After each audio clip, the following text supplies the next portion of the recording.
Hey, it's time for another edition of Singles Only Podcast. My name is Paul Farahvar. I am your host. This week's episode was done via Zoom with my friend Kirk Smith. So if you're listening, go check it out on my YouTube page, Paul F. Comedy, if you want to see two amazing sets of hair. I'll be at CG's Comedy Club in Bolingbrook, August 26th, 27th, headlining there. Check it out. I'll be back in Florida at Side Splitters with April Macy, September 1st week. And then House of Comedy in Arizona on Wednesday, September 21st, and JP's Comedy Club, September 22nd, 3rd, and 4th. In Gilbert, Arizona. Then I'll be in Oklahoma City and Arkansas at the Looney Bins as well later this month. I'll be in Chicago sporadically, checking in at the Laugh Factory and other clubs that give me spots. PaulFComedy.com has all of my upcoming dates, or you should follow me on Instagram. That's Paul Farahvar, Paul F-A-R. Put that in Instagram and I'll pop right up. So check out those dates. Buy the shirt. Better call Paul at the shows. Email me, pfarahvar@gmail.com. Subscribe, share, tell your friends. You know the drill. And support our sponsors. Hey, it's time for another edition of Singles Only Podcast. If you're listening to this podcast, go watch it on my YouTube channel at youtube.com/Paul F Comedy if you want to watch it, because there's two handsome fellas with great hair on this episode. I'm very excited for our guests. We're doing this by Zoom because that's the way of the world sometimes. We couldn't match up when we were in the same city. Hilarious comedian, good friend of mine. Please welcome Kirk Smith. Hey, Kirk, you there? Thanks, guys. I'm here. You're in New York right now. Introduced as he has great hair, but I'm in New York. Thank you. You have good hair, don't you think? I think at our age, if you have hair, it's good hair. Well, that's hair. Well, I always joke on stage about how I think I could stay single because I have good hair. Because the minute I lose hair, I'll just be like, "Fuck, I'm gonna get like, I gotta do something."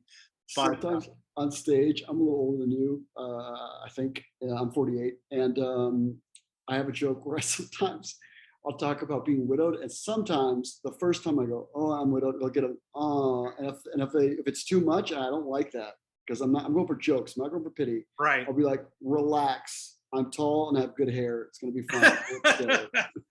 Yeah. Well, that's funny. So I want to give a history of us. So you and I and correct me if I'm wrong, I think we met in Florida during the pandemic when the world was ending, and in Florida it was like an island where it was an imaginary world at the time where it was a totally different world than what we were facing in New York, Chicago, and LA. I think we met at Snappers, or was it Coconuts or something during that time? I don't remember. Yeah, it's Florida turned into Thunderdome. I have a bit where I go, I shouldn't do bits, but I have a bit where I go, I was in New York and I spent 3 months in Florida during the pandemic because New York, we were hit really hard with COVID, and Florida just canceled COVID.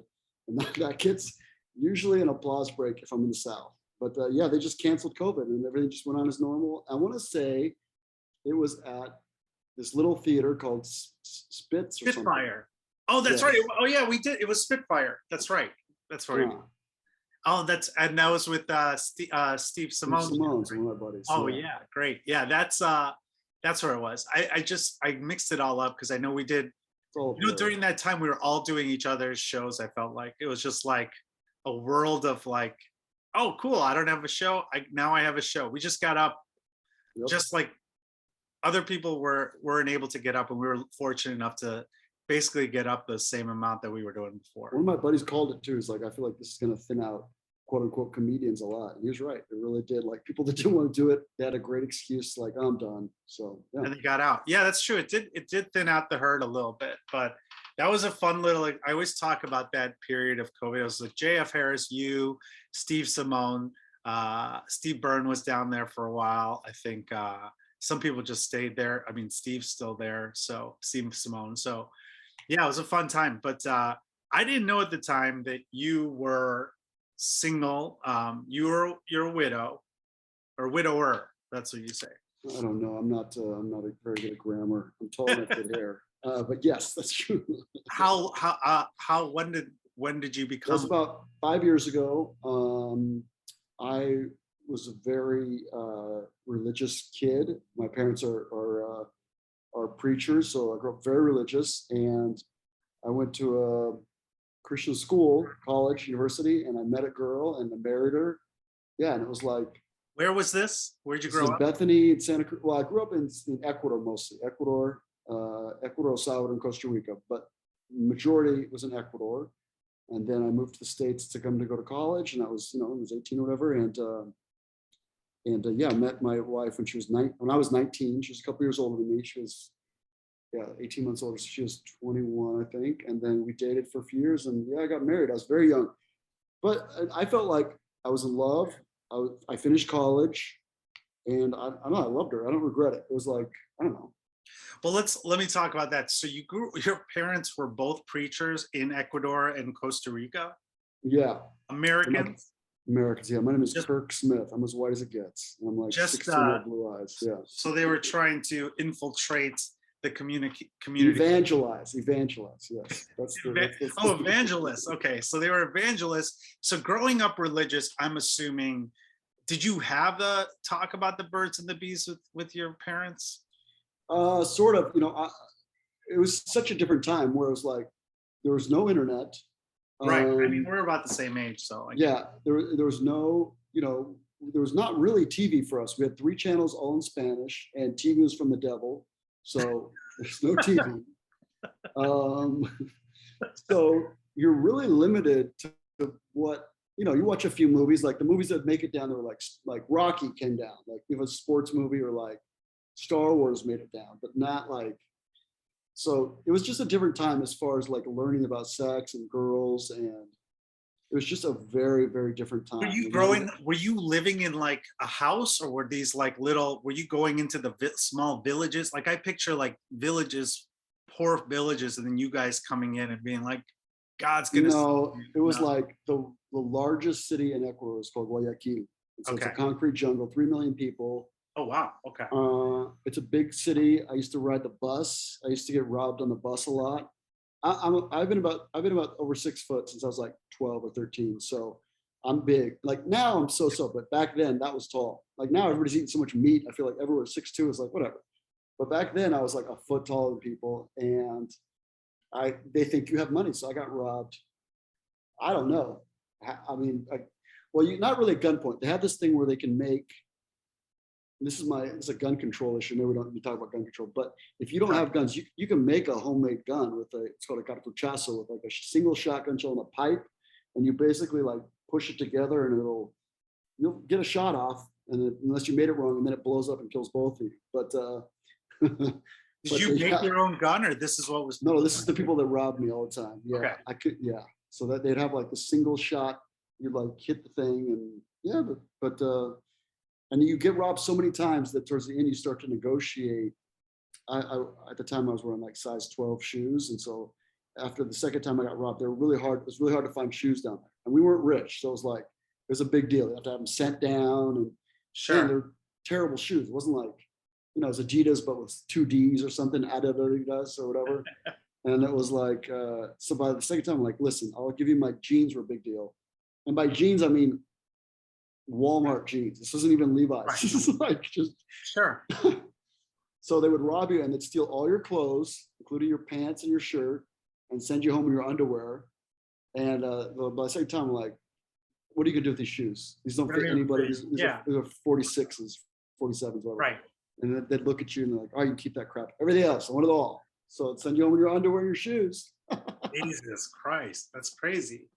So you grew up there, and then so you didn't even live in America at any point until you got to college? We lived when I was a child, but I don't remember that. But that was before I was, And then so most of your life there. Yeah. So you go to college. Where did you go to college at? Bethany University, Santa Cruz, Santa Cruz, California. Okay, so Santa Cruz, California, you're surrounded by sin, though, right? I mean, basically. Yeah, but I mean, this is a little Christian school that was like. So that's the thing, right, about religions. So like Christian, I mean, I don't know, but we can talk, but like Christian people, your people are gonna be like, where is the single talk? But Christianity is really affected by where it is, right? So Christianity in California is pretty liberal. Like, so people like the same denomination, but in Alabama would think we were going to hell because the women could wear pants and the women could wear makeup. And they could do, so like if you're in San Francisco, but you're really conservative, it just that, It's like California has like California sober where you can smoke pot, but you don't. Right. It's like California Christian. Yes. Or if you're a New York Republican, that means you're like anti-taxes, but you're still pretty liberal if you're living in right. Exactly. It's just a different. It's a different. So, but when you went to that school though, before you were there, did you have any girlfriends or anything? I had one girlfriend, one serious girlfriend in high school. So I was living with my parents in Guayaquil, and I really liked sports, and I was tall again for Ecuador, and I really liked basketball, and so I played. I wasn't very good, but I go hard. Okay. I go very hard, and there was a boarding school in Quito, which is the capital, and they had one of the best teams in the country. And I was like, oh, I really want to. And I talked my parents into let me go to boarding school. So, I went to boarding school for a few years, and that was really fun. That was like college without a job. It was great. It was great. So the girlfriend was. I met that girl. Girl there. And did you was she American or was she from? She was American. Same thing. She's American, but lived there her whole life. Spanish is her first language. She was from a Jewish community, bringing Judaism down to. She was a different kind of Christian. Like she thought, yes. I just picture all these religious wars in like Ecuador, and there's like, no, we're gonna convert them first. I don't know. There's a famous movie called Tip of the Spear, where it's like these American missionaries were killed in the jungles, in the Amazon jungles in the 40s. It's a true story. They flew into like this village and they kept talking to these people, and eventually these people killed them. That was her uncle. Oh, wow. I'm serious. That was like a real story. Yeah, but they made movies about it. Okay, so she was an American, you're this baller, and you start dating her. And how long did you date her for? About a year. Okay. This is a terrible story. She dumps me. And she has a little sister who's like 15 months younger, who also liked me. I started dating her sister. No. At the time, it didn't seem like we're in this tiny little school. There's only like 200 people here. So it's like, but what are you going to do? That was weird. That was really she weird. Was probably not happy about it. Well, she dumped me though. It wasn't like I was, Still. And we were just innocent kids. We weren't even having sex or anything. So it wasn't like, I don't know. I didn't feel like I was taking advantage. What were you, so you were evangelical, you said you didn't have sex. What would you guys do? And make out. That's it? Did it get hot and heavy and you're like, okay, God's watching me? One time, I was thinking about this the other day.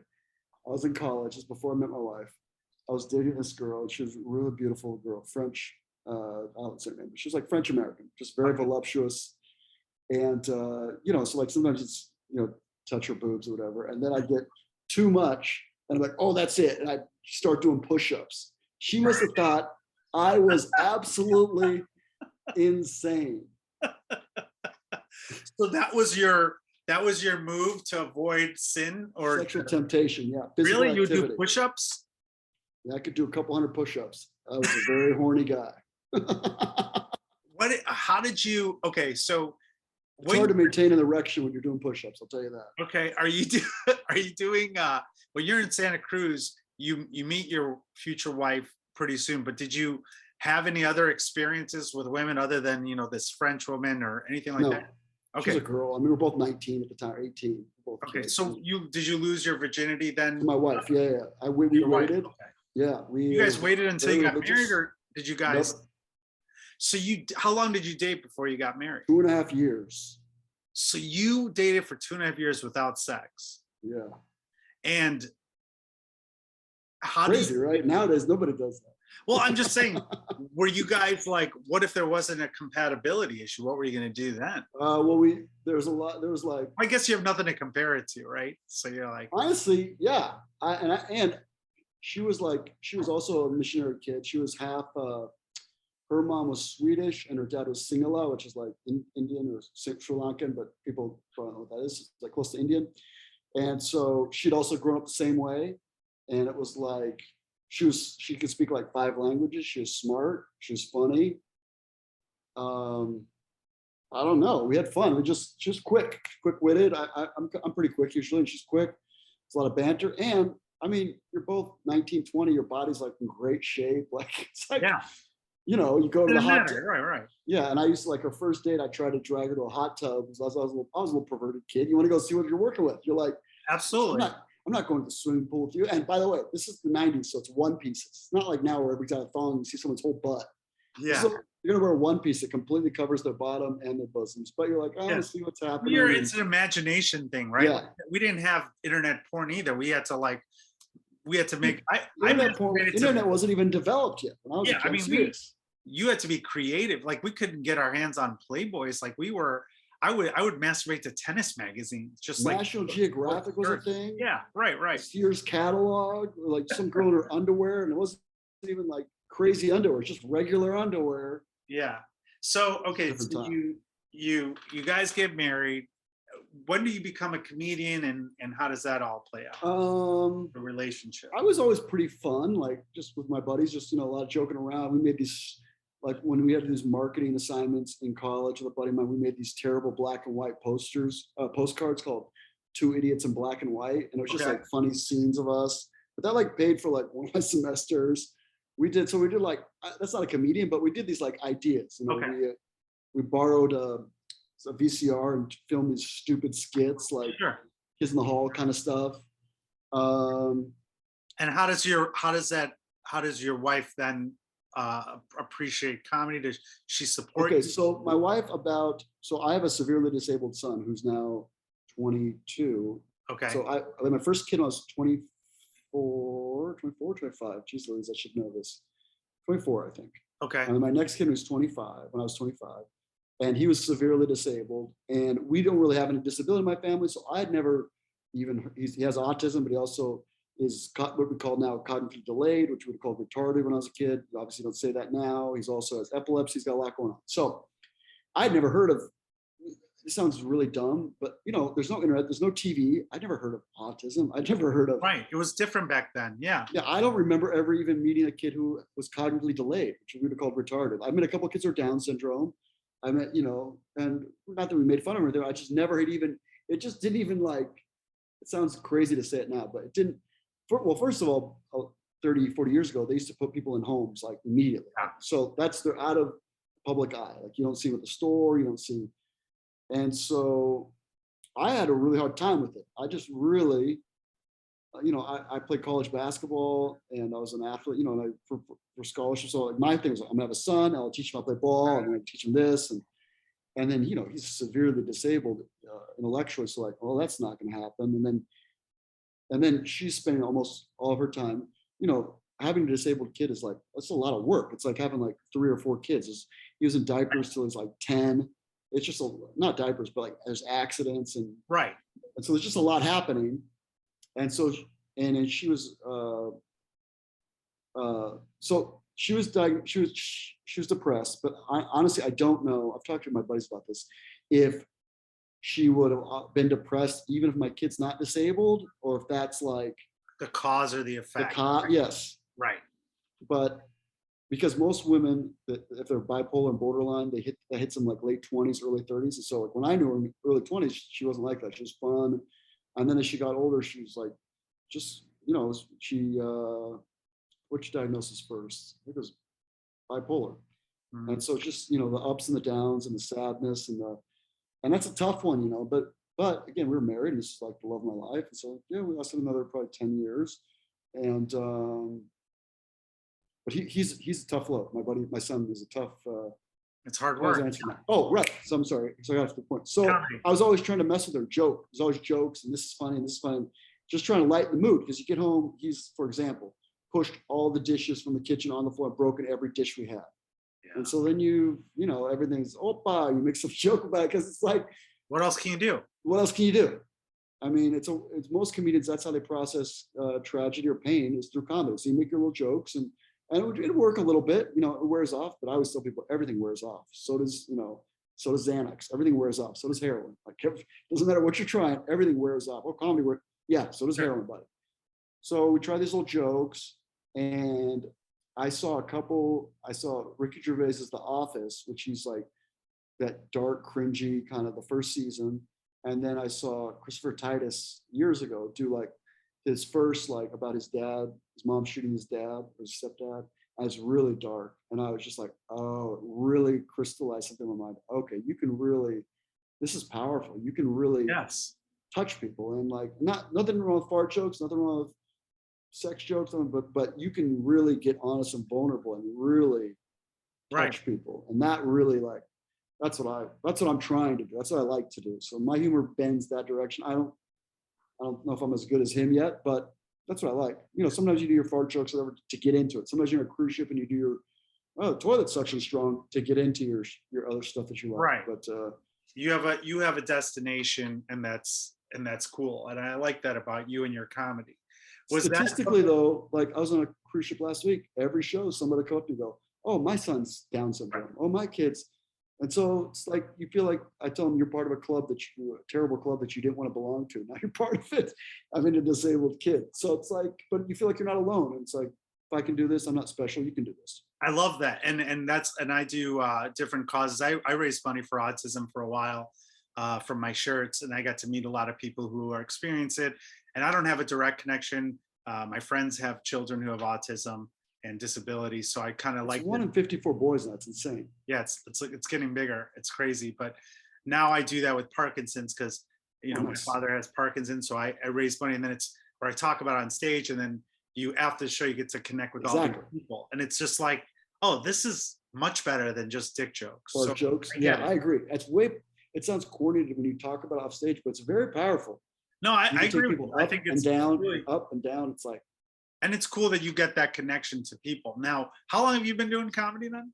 Not that long. Like, maybe, like, I mean, it depends how you count it. I feel like every now I say every year, a year less, so that it sounds like I'm better. How long? What year did you start? Yeah. Maybe 15, 17 years. Okay. Yeah. So, and when you were doing comedy, how was your wife supporting you in that? Very supportive. Very supportive. In fact, she'd always have these ideas like, oh, for like marketing, we should do this. And I would be like, honestly, honey, I'm not funny. I'm not. At the first, you're just not that funny. No. You've got 5, 6, 7 years in, you got 6 good jokes, and you got all this other stuff you do. But honestly, you don't have. I may not be too harsh on myself, but you've got some stuff that's really like. Well, you know what's funny? You say that, but like, I've been going back to some of the stuff I wrote years ago, and obviously you're a better comic now, but the stuff that I just dismissed as just horrible are like the things that people like the most. And you're like, but what about the stuff that I'm writing now that, like, I like? You guys are just like, okay, they're like, no, bring back that. It's just so crazy. You don't know. Well, it is crazy, like, you don't know, but I do feel like I'll say I wasn't funny in that I was taking risks and I was talking about real stuff, but it wasn't working. So, like, the laughs are not there. Right. So it's like, yeah, it works a little bit. The thing is, you can go back to those jokes. You're a better writer. Right. Now you can rewrite it. The right instincts, and you can fix those. That's what I've been doing. I agree with that. There's stuff that I've rewritten a dozen times that I'm like, okay, now it works. But before, I would go one of the two extremes. I would err too far on the joke, or to be too vulnerable. And there's no funny part. There's just sad, honest. Like, yeah, that's great. There's got to be. We're hyenas on a Saturday night drunk. We don't necessarily want to talk about your disabled kid. Do the funny parts. So. Right. Well, now now you've been you're a widower now for 5 years, you said? Yeah, it's 6, I guess. 6 years. Have you been able to go out again? Is that right? Yeah, I was talking to a buddy today, actually. I had and he's like, we're just new friends, so we hadn't really talked about it. It's like, how do you get over that? And I was like, I don't know if you ever get over something like that. I think you get through it. I don't know if you ever get over some things in life. Like, I'm not being trite. I really don't know. Like, I think there's a permanent, it sounds corny, like scar or something, but I don't know if you ever, like, completely, oh yeah, I forgot that happened. I think somewhere in the back of your mind, you're like, yeah, that definitely happened.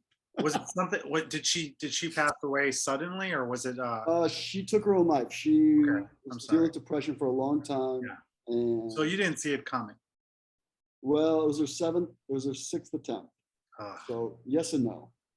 It's like, we tried a lot of different things. We tried different. I do feel like, and I'm not a doctor, and if you feel sad, let me preface all my comments with seek help, call the suicide hotline, call the but I do feel like there's still a lot of guesswork. I really do feel like that doctors like, try this. And if this doesn't work, come back and we'll try this. Right. And if this doesn't work, we'll try they're, this. And it's just they're like, throwing things geez at the Louise. table. They're throwing things. Yes. It's kind of like comedy, you know, we don't know what's going to work.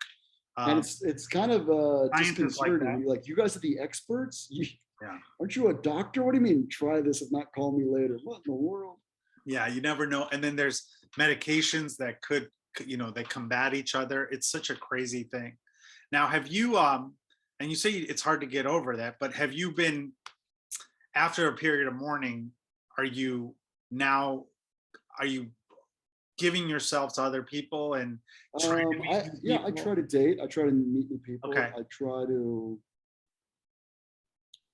I do feel like there's a funny thing where I don't know if this is a normal, you're an expert because you've got a lot of guys on, people on. I'm a dating expert, yeah. What kind of? I mean, you talk to everybody. I call myself one, although I'm career single, but yeah, that's fine. But I do feel like there's things that you do when you first start dating that as you date longer, you become, maybe jaded's not the word, but you're like, I'm not doing that again. Well, it's a process of elimination, right? Like for me, I love going on those dating apps where people are like, this is what I want and this is how it's going to happen. It's like, no, that's not going to work. Like you should, I always start with what I don't want and then you move from there. You know what you don't want in a relationship. Yeah, well, you know your deal breakers. Like, I'm not doing this. Yeah, for me, it's like, I'm a level 7 Wiccan. And like, that's not going to work for me. Like off the top, with like, there's some things that people say that you're like, that's not. How, and it's got to be hard too, because people say so many weird things because so people don't know how to react around widowers or parents who have special needs kids. Like I'm sure I've had some people say some crazy stuff. I went on a date one time with a girl, a really pretty girl. I just met her in passing in the street, and I like kind of cold approach, asked her out. Okay, great. And then we went out. I'm not a big drinker, but I don't care if you want to go drink. And so we went to a bar, and the conversation turned into, she was a social worker too, which you'd think she would know better. Because like social workers usually, you don't care about money. You're like, this is your, you're doing this to help humanity. Right. She goes, oh, it's a shame there's not a test for to see if someone's autistic when they're pregnant. And so I was like, what do you mean? I didn't even get what she's getting at. She's like, well, so that you have the option. I'm such an idiot. I'm like, the option for what? Because I'm like, you're really religious. Like, oh, the option to terminate. And so I try to explain, you don't understand how I have an adult son who's disabled. I might not want to hear you talk about terminating his life. Like, I'm not against, I understand you have your opinion, but you don't think that might not resonate with me? I've explained to you how much I love him. Yeah. That's we're like, how do you think that would gel? So stuff like that, I'm like, geez Louise. Are you? Yeah, I mean, that's clearly a deal breaker. And there's got to be certain things as far as what about religion now too? Now you're older, you clearly still have fundamental Christian views, right? Like do you still go to church? I guess. Or no, I'm the kind of Christian where I tell my friends, all my friends in New York think I'm super Christian because I believe in God, and all my family think I'm going to hell. So I don't know. But I definitely couldn't be with somebody who was like, oh, there's atheist. Yeah. There's absolutely nothing. Agnostic, maybe, but atheist is impossible. Like it's that Louis C.K. bit where like, you don't believe there's anything. Well, if you looked everywhere, like, how do you know? You don't even balance your checkbook. How do you know? I've seen where you live. Your life's a disaster. You don't know anything. What about other religions though? I mean, are you open? Other religions is at least they believe in common ground where you're like, yeah, we disagree on what's happening, but something's happening. There's like an overlap. Yeah, there's like a Venn diagram where all religions. It's the old metaphor. Two old blind men describing an elephant, and they describe it differently. Like, you're focusing on the trunk, and I'm focusing on the legs, but we're talking about the same thing. So, yeah, I mean, I'd have unequivocal support for what I believe, and it could be somebody who's like, can't believe you still believe in that. I'm not going to argue about this every week. I can't have you crap on it every week when I go to church. You have to like be cool at the very least and be supportive of that. I get something out of it. And I always tell people, for somebody like me who's been through a lot, you want me to believe in God. You want me to believe there's something higher. Absolutely. I don't check out and just start. There's two kinds of people: the kind of people that kill themselves, the kind of people that kill other people. Right. And I'm not the problem. That was the joke I used to do, but it gets too dark. But I like that. Why is that's true though. You want people like me who are like kind of simple to just believe it, be kind to each other. You don't want just anarchy, because it'll be. You have to have faith in something, because I believe in that. And Because if a man has a moral compass, you can trust him. If he doesn't, it's like, yeah, anything goes.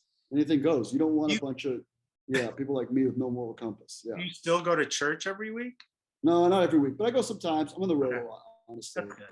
But intellectually, I would like to, and I still go. Christmas, Easter. I try to.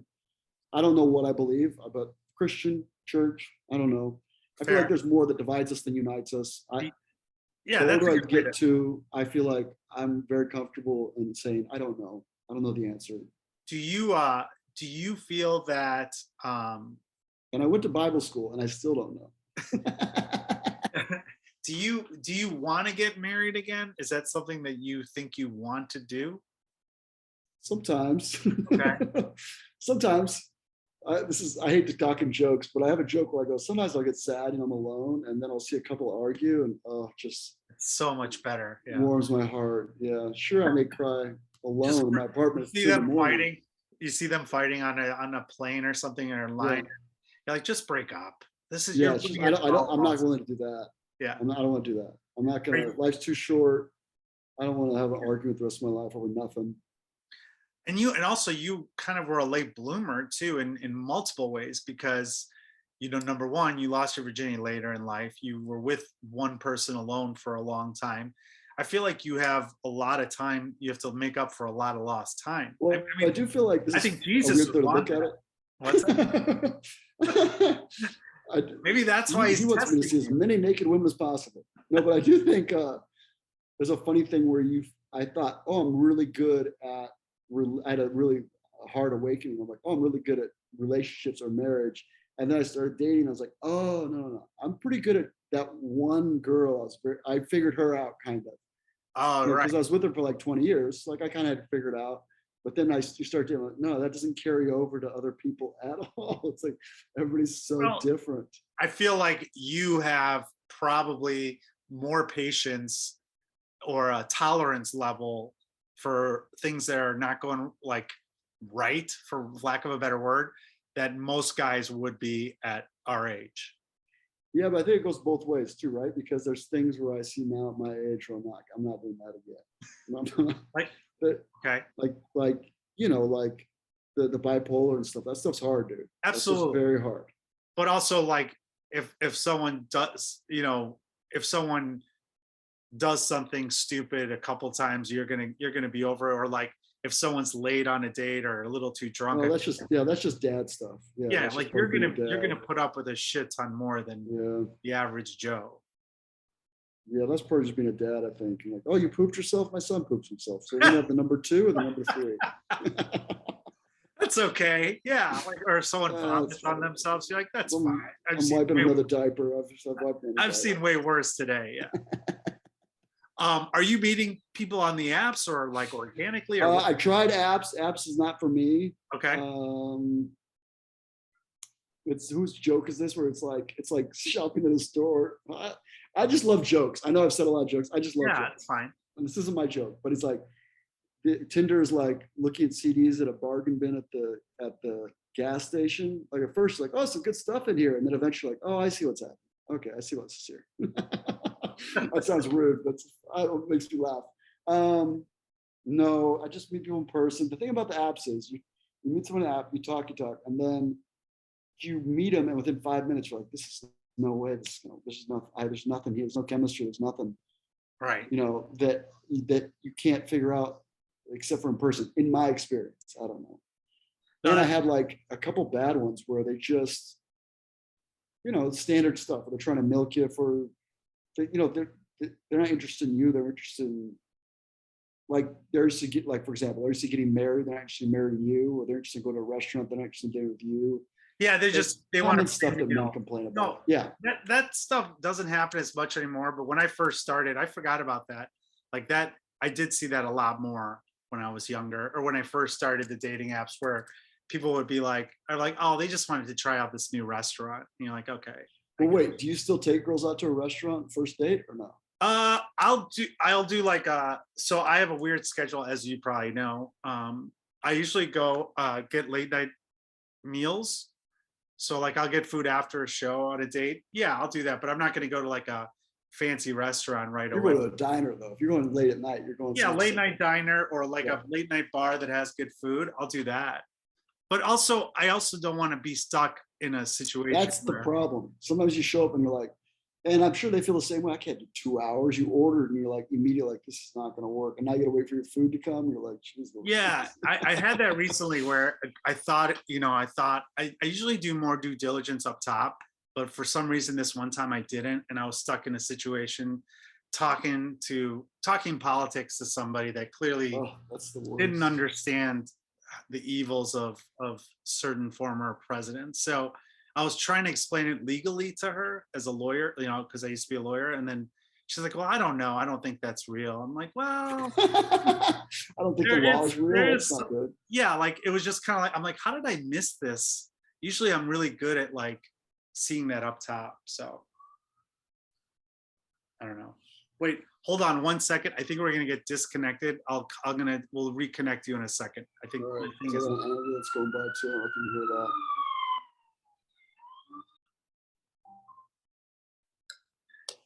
yeah. So I mean, I think that you like I do a lot of vetting up top, so I don't have to deal with the situation like where there's surprises. And I feel like that online dating, the only advantage to that is you should know everything you're going to see about the person, and you should catch all the red flags. But it takes experience. Like you have to be on at least, it took me like 10 dates to be like, okay, this is what's probably going to happen. And sometimes you're wrong, sometimes you're right. What do you mean? What do you mean? So like what?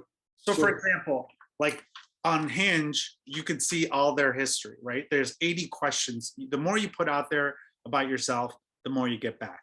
I hate saying it, sounds cheesy, but like if you answer all the questions, you're going to find someone that like that. Some people don't answer certain questions. Like it asks you alcohol, drugs, kids, want to get married, all that stuff, religious background, political leanings. If someone doesn't answer one of those questions, it's like, okay, maybe they don't want to bring it up, but I answer all those questions. So like all the basic small talk is out there. But sometimes you forget to look for something. And then you're like, oh, I forgot to look at political stance or whatever.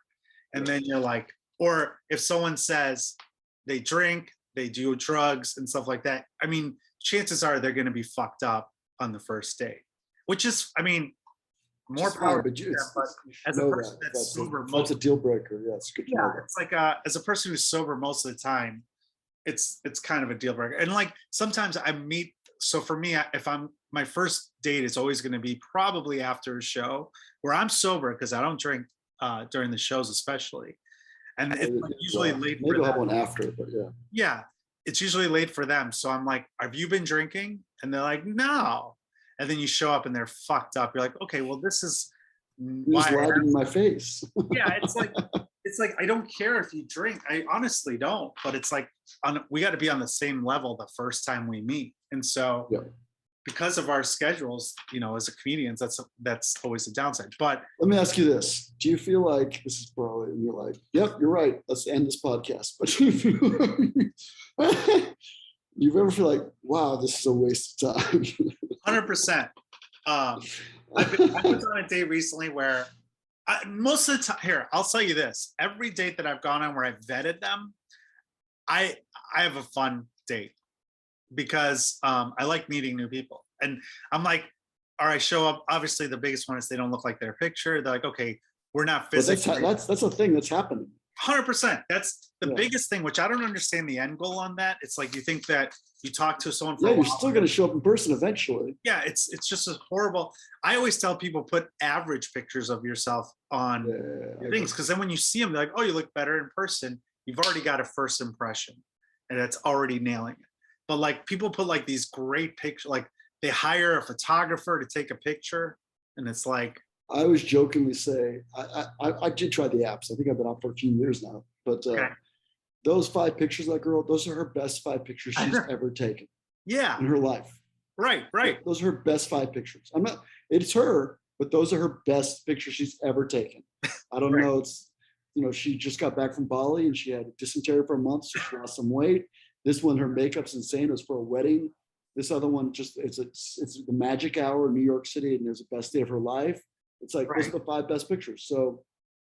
And that's the thing. And sometimes you'll see people that's connected to their Instagram. So you'll see, like, you go to those more pages. normal. Yeah. Yeah. And also I often ask people their last name. I'm like, hey, you've already Googled me.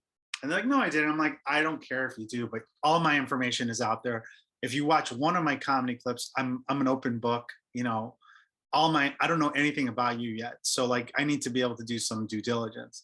And sometimes some people are like, that's you ever get pushback on that or no? What's that? You get pushback on that?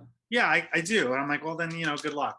But I'm not, if you're hiding anything, I'm not going to waste, I don't have that much time to go out on dates. So if I'm going to do one, it's got to be a good even if it doesn't end up as a connection. I've talked to people, I'm like, we want different things. You're probably not going to work, but you seem cool. Let's get food.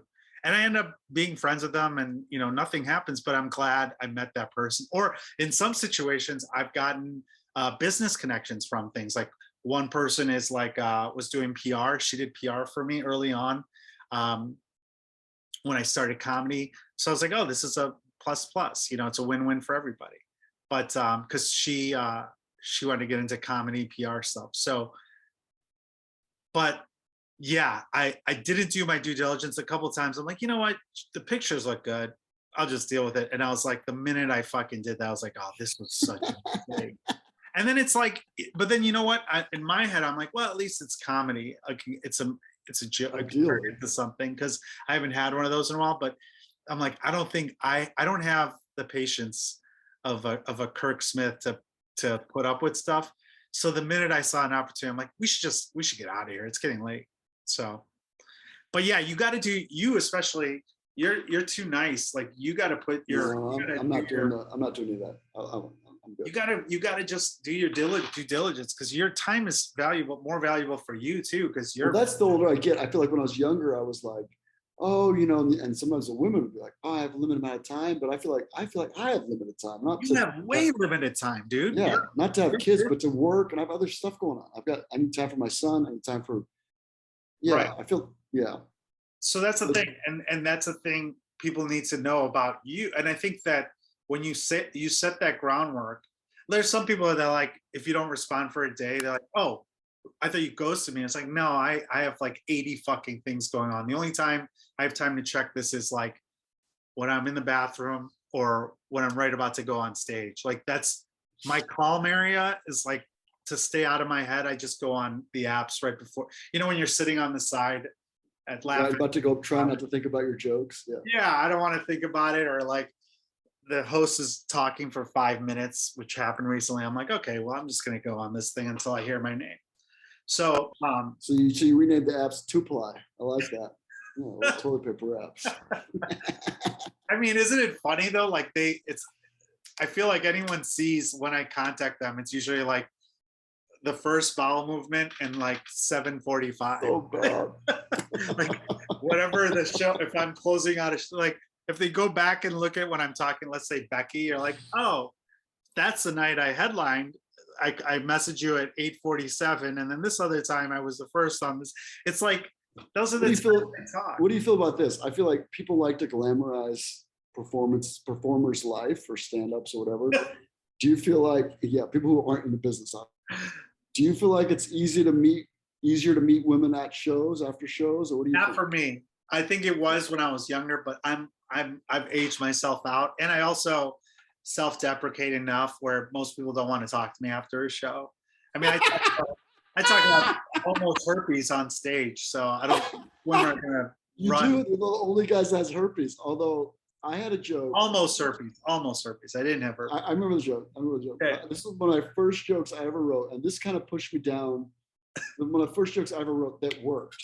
This kind of pushed me down the avenue of talking about more real stuff. But I used to have a joke. One of my first jokes was like, this is so dumb, but I'll tell you, the joke was like, have you guys seen that herpes commercial? Right? Because at the time it was like 15 or 7 years ago. I don't know. But you had this beautiful woman that was like kayaking, right? And it'll be like, Tracks, yeah. yeah, you have two minds, right? One part of your brain's like, she has herpes. But the other part of your brain is, she has an outbreak in 4 weeks. Just like, so stupid. Like you can wear I mean, like when I'd see those commercials, I'd be like, wow, they're doing fun stuff. I want to do fun stuff. Like, so that was the joke. Doing. Yeah, no, that's. And then I'm at a bar like a month later. This is the first time I've ever been recognized, not at the venue, at a different bar. And this guy goes, hey, I know you. I'm like, yeah, I saw your show. And hey, guys, it's the herpes guy. He called me the herpes guy and called his friends over. And then I'm like, oh, okay, people remember this. And that's when it made me think, okay, do you want to be the fart jokes guy all the time now? Or do you want to be, Honestly, that joke, I think twice about doing it because people forget the ending of that joke where it's like, I don't have it. Right. But like, I feel like it's already in their head. I'm like, if they're gonna be too drunk, they're not gonna remember. But like you talk about the glamour of comedy. It's funny because I did a show 3 weeks ago, and then after the show, I went to get food, which was Taco Bell, and they were all there. They're like, holy shit, it's that comedian. I'm like, what would you think I was gonna go to an after party on a Monday night? Like, come on. But yeah, I mean, I think it is easier to the extent where indirectly, right? Because like we have this undeserved confidence. If you look at guy comedians and the women that they're with, it's we're all like 5s and 6s, and we generate women way out of our league, right? But there's a lot of that. But yeah, after the shows, I don't really get it, or maybe I do, and I'm just too. I don't have like there was a young girl hitting on me the other week, but I'm like in my head, I've already planned. I'm like, I don't have the patience to like act interested. I just it doesn't run my life like that anymore. Where it's like I'll put up with 2 hours of nonsense, like getting dragged to like late night bars and like talking to her friends and stuff just to like get laid. I'll be like, I'm not dealing with this. Yeah, I talk with friends. I won't do either. But yeah, I mean, I think the apps are the way to do it. Organically, you can't really go up to girls at bars anymore like we used to, because it's just kind of creepy, especially people are going to take it the wrong way. And unless you're like on spring break or something weird, it's just, I mean, that's how I met women in the past, was just going up to girls at bars and say something funny, but you can't do that anymore. Well, I look like a failed youth pastor, so. Well, technically you are, right? I mean, you never did it. Never was a pastor. I mean, but it's in your blood. Well, I could have been. So what are the other, in terms of other deal breakers? Are there like certain things that you're like, I'm not, based on the dates Bro, you've gone on? This is like one of the big ones that's like, I'll probably, but I maybe your parents can relate to this, but if you grew up overseas, I do not like indoor pets. I think it's disgusting. Really? And I know I'm gonna get flamed for this, and I know you're. Oh my God, that limits so much for you, because every woman. I think it's so gross. I don't care. I think it's the grossest thing ever. You don't want him to lick you? The guy who licks his balls and everybody else's balls? No, I don't want him to lick me on the mouth. It's an animal. This isn't a barn. Put it outside. The fact that you called it indoor pets. Like, dude, what's an outdoor pet? Like a pig? They all should be outdoor pets, dude. They all should be. Listen, I like dogs if it's a sheep dog, if it's a guard dog, if it's a outside bomb sniffing dog. The dog has to have a job. If the dog does a job, I'm down. It deserves care.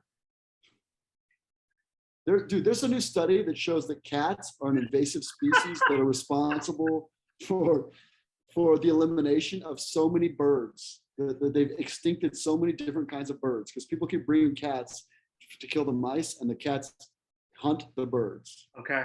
Cats are not. I think it's all gross. What about something called? Hold on a second. Toxoplasmosis. It's a brain parasite. It's the reason you're not supposed to touch cat's feces if you're pregnant, and it's a brain parasite. And you know the crazy cat lady? That's a thing. That's women that have been with cats too long, that they've got a parasite in their brain and they're losing their minds. And people are like, yeah, but it's a cat. What are you talking about?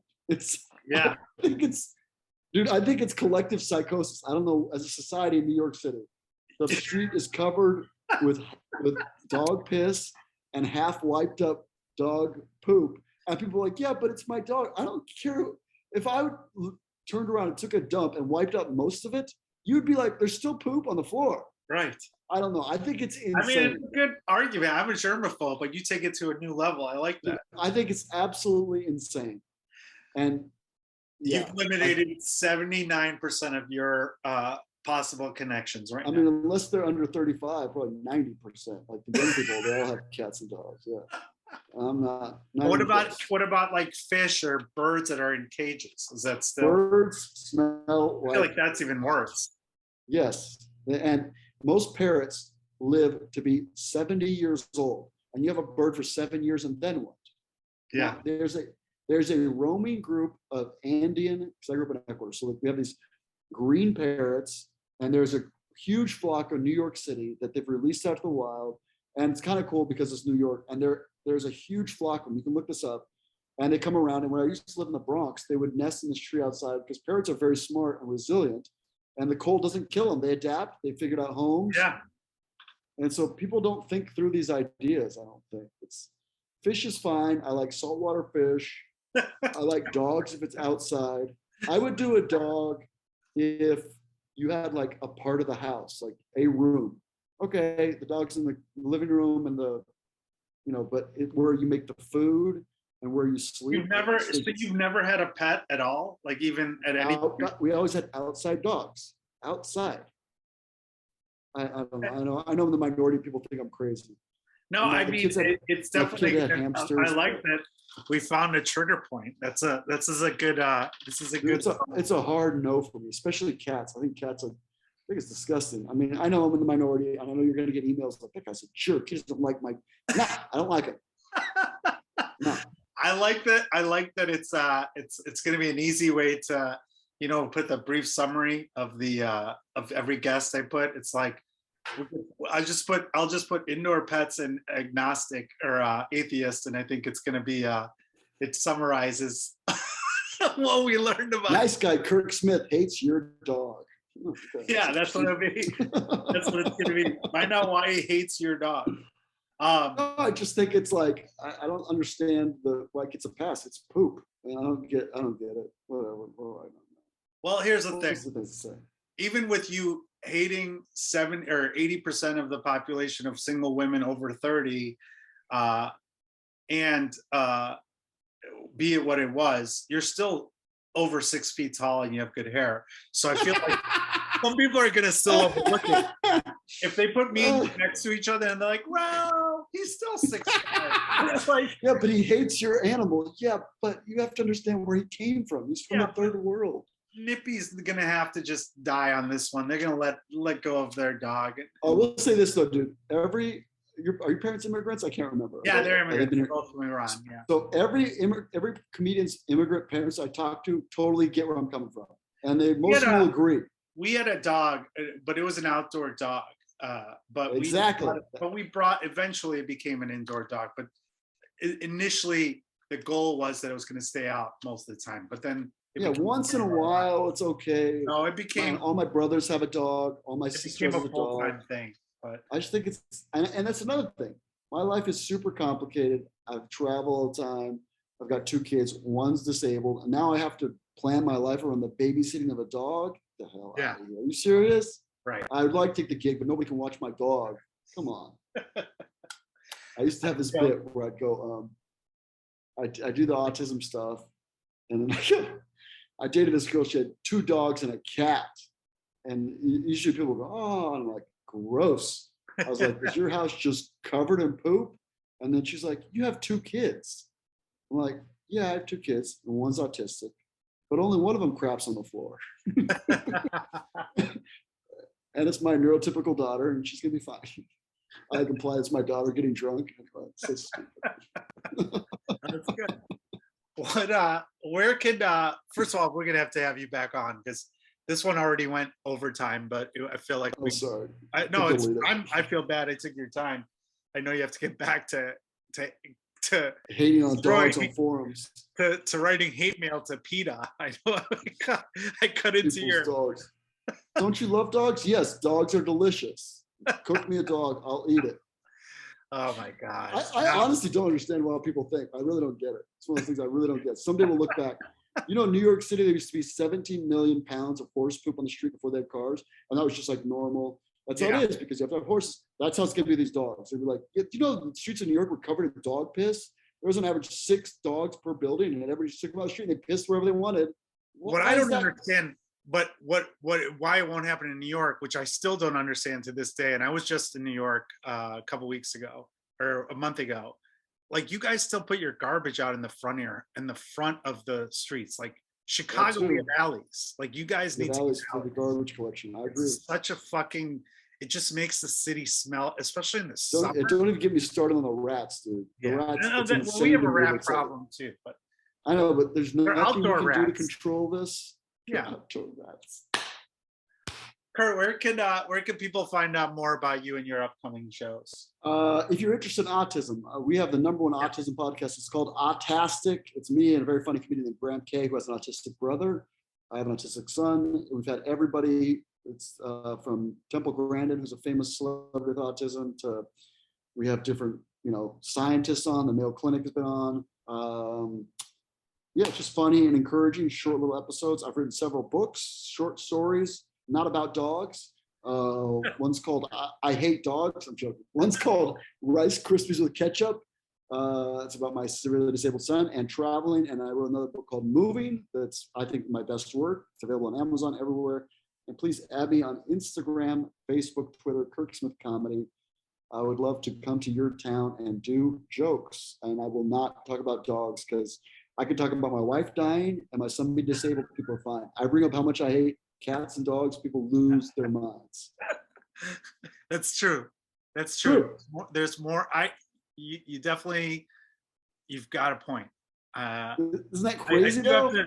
There's going to be a line that goes right below this that says the views and expression are only Kirk's. Are solely those of Kirk Smith. We apologize for those that are easily offended.